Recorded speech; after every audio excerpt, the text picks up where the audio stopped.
Xin chào các bạn đã quay trở lại với Miga Technology. Hôm nay Miga sẽ mang đến cho các bạn bộ máy mới với cái tên Miga Bonai. Bonai được biết trong One Piece là một cô gái dễ thương với mái tóc màu hồng. Và đây, Miga Bonai cũng mang một màu hồng dễ thương và đạt cá tính. Trước hết chúng ta hãy cùng xem qua linh kiện của từng sản phẩm.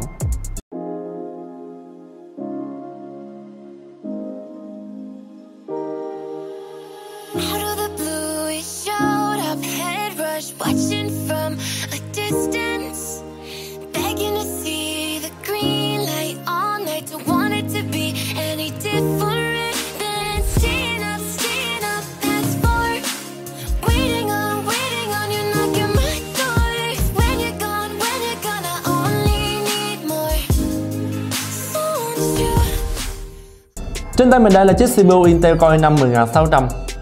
Với 6 nhân 12 luồng, chiếc CPU này có thể thỏa mãn mọi tác vụ về game, livestream và phần mềm đồ họa. Đi cùng với nó là chiếc mainboard ASRock B460 Mustang. Với thiết kế khu vực VRM bao gồm 9 bài cấp điện, hệ thống tản nhiệt cao cấp và 4 khe RAM có thể hồi nâng cấp. Đây đúng là một sự kết hợp hoàn hảo phải không nào? Và bây giờ chúng ta hãy cùng lắp chiếc CPU này vào mainboard nha.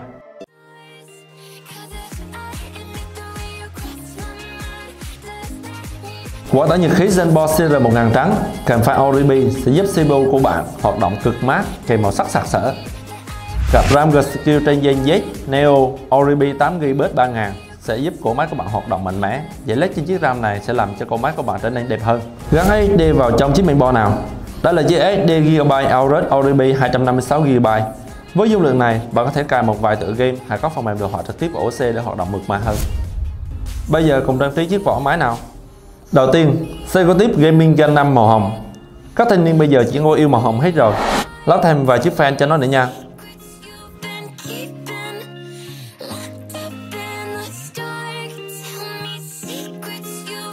Bây giờ là nguồn. Đây là bộ nguồn máy tính Aerocool LED RGB 610W 80 Plus Brozone với khả năng tùy biến màu sắc. Lắp chứng minh lúc nãy vào thôi nào. Giờ phải đi ra thật gọn gàng đẹp đẽ nữa. Cuối cùng không thể thiếu đó là chiếc VGA Gigabyte 6GB 2060 OC. Với chiếc VGA này chúng ta có thể chiến mọi tựa game và các phần mềm đồ họa. Đã xong, giờ cùng xem là thành quả của mình nào.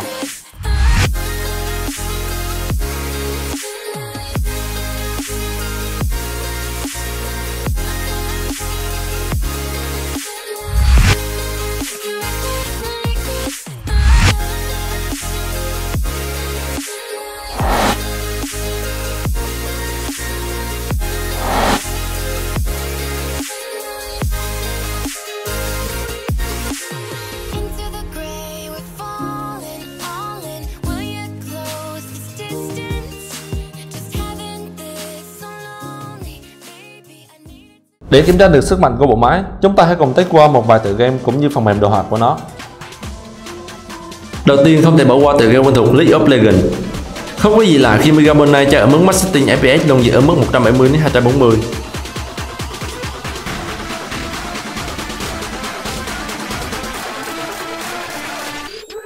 Ăn mặn đối thủ dễ như ăn chuối thôi đấy mà.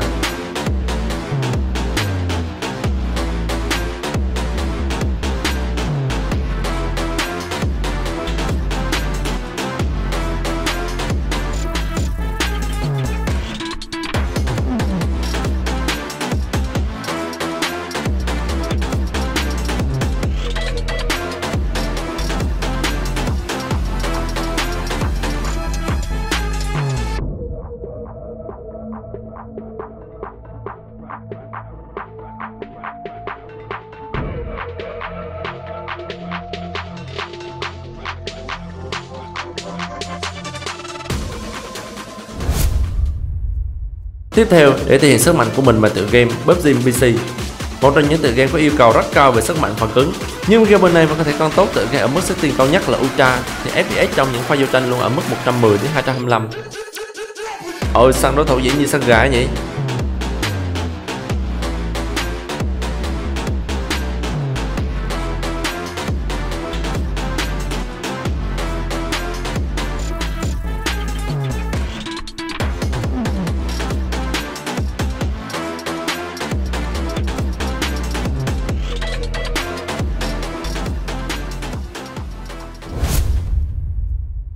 Và phiên bản mới nhất của Call of Duty với cấu hình Max Setting thì FPS luôn giữ ở 100 đến 145. Vẫn chưa điều gì có thể làm khó được Miga Bonai trong một pha combat.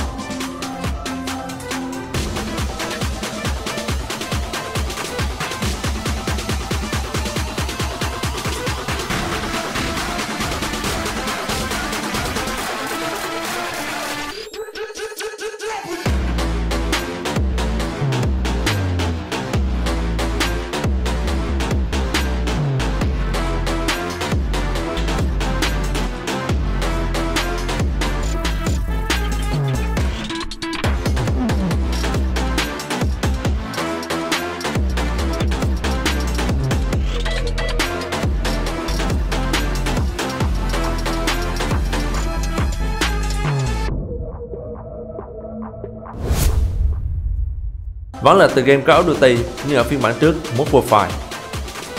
Với cài đặt Max Setting và Ray Tracing Nhật Bản thì FPS vẫn luôn giữ tốt ở mức 70-95.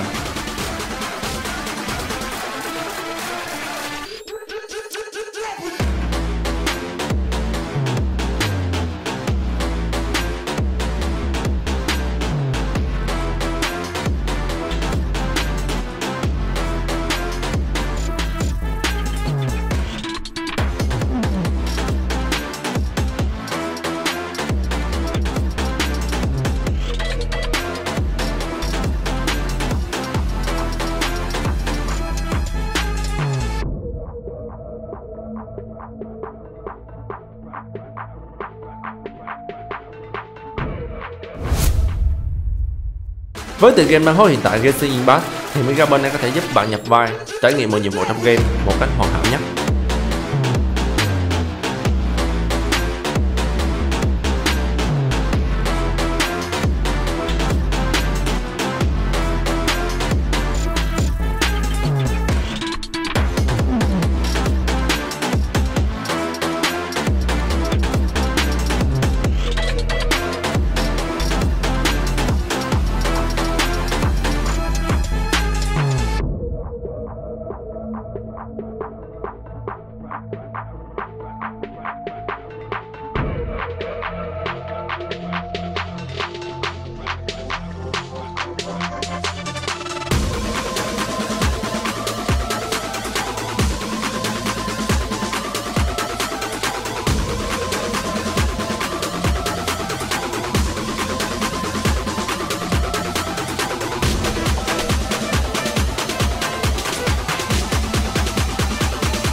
Nếu bạn là một streamer, youtuber hay một nhà thiết kế thì với Megaben này, việc thiết kế chỉ còn lại những video của mình không có gì khó khăn nữa.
Thật hoàn hảo cho cấu hình này phải không nào? Cảm ơn bạn đã xem qua video của chúng tôi. Xin chào và hẹn gặp lại bạn ở những video sau.